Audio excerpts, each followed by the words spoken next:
जय जोहार। आपन देखा तो न्यूज प्लस 21। मैं हूं आपन के संग ललिता चक्रधारी। देखो बिहिनिया के 10 बड़े खबर। रायपुर पहुंची लाउड स्पीकर विवाद। हिंदू स्वाभिमान संगठन हर कहीन सुप्रीम कोर्ट के आदेश फेर प्रशासन लागू काबर नहीं करा पाते। छत्तीसगढ़ ले 23 करोड़ लीटर एथेनॉल लिही ऑयल कंपनी। अप्रैल ले पेट्रोल में मिलाए जा सकी 20% एथेनॉल।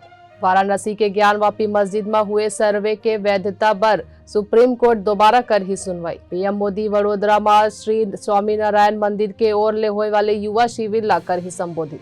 देश ला फेर पड़िस महंगाई के मार। रसोई गैस की कीमत 3.50 रुपए बढ़िस। कमर्शियल सिलेंडर भी बढ़िस।